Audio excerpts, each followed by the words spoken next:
ಒಬ್ಬ ನಟನ ಒಂದು ಚಿತ್ರ 100 ದಿನ ಓಡ್ತಿದ್ದ ಹಾಗೇನೆ ಅವನೊಬ್ಬ ಹೀರೋ ಆಗೋಗ್ತಾನೆ. ಆದ್ರೆ ಒಬ್ಬ ಪೊಲೀಸ್ ಅಧಿಕಾರಿ 100 ಗುಂಡುಗಳಿಗೆ ತನ್ನ ಎದೆ ಒಡ್ಡಿ ನಮ್ಮ ಉಳಿವಿಗೆ ಹೋರಾಡಿ ಹುತಾತ್ಮನಾದ್ರೂ ಕೂಡ ಕೆಲವೊಮ್ಮೆ ಅವನಿಗೆ ಆ ಹೀರೋ ಪಟ್ಟ ಸಿಗೋದೇ ಇಲ್ಲ. ಈ ನಮ್ಮ ಚಿತ್ರ ವೀರ ಮದಕರಿ ಅಂತ ನಿಜವಾದ ನಿಷ್ಠಾವಂತ ರಿಯಲ್ ಹೀರೋಗಳಾದಂತ ಆ ಪೊಲೀಸ್ ಅಧಿಕಾರಿಗಳಿಗೆ ಒಂದು ಚಿಕ್ಕ ಸಮರ್ಪಣೆ.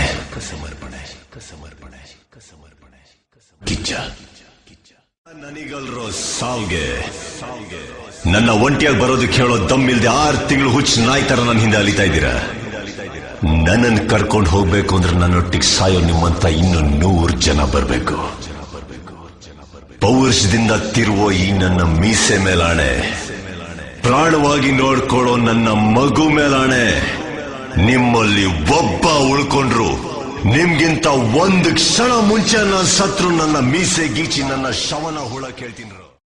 ಒಬ್ಬ ಪೊಲೀಸ್ ಆಫೀಸರ್ ಟ್ರಾನ್ಸ್ಫರ್ ಆದ್ರೆ ಹೋಗೋದು ಇನ್ನೊಂದು police ಸ್ಟೇಷನ್ಗೆನೆ, post ಆಫೀಸಿಗಲ್ಲ.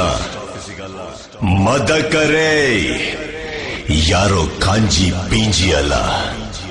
Transfer letter type ಆಗೋದ್ರೊಳಗೆ ಅಪ್ಪ ಮಗಂದಿಬ್ರದ್ದು ಸಮಾಧಿ ಕಟ್ಬಿಡ್ತೀನಿ. ಸಾವಂದ್ರೆ ಭಯ ಪಡೋದಕ್ಕೆ ಅಲಾಲ್ ಟೋಪಿ ಹಾಕೊಂಡು ಗಲ್ಗಲ್ಲಿ ತಿರ್ಗೋ ಕಂತ್ರಿ ಕಜ್ಜಿ ಗೂಂಡ ರೌಡಿ ಅನ್ಕೊಂಡ್ರೆ ನನ್ನ ಮದಕರಿ, ವೀರ ಮದಕರಿ. ಸಾವು ಖಂಡಿತವಾಗ್ಲೂ ಒಂದಲ್ಲ ಒಂದಿನ ಬಂದು ನನ್ನ ಮುಂದೆ ನಿಂತೇ ನಿಲ್ಲುತ್ತೆ. ಅವತ್ ಕೂಡ ನನ್ನ ಕೈ ನನ್ನ ಮೀಸೆ ಮೇಲೆ ಇರಬೇಕು, ನನ್ನ ಮುಖದ ಮೇಲೆ ಲಘು ಇರಬೇಕು ಅನ್ನೋದೇ ಈ ಮದಕರಿ ಆಸೆ.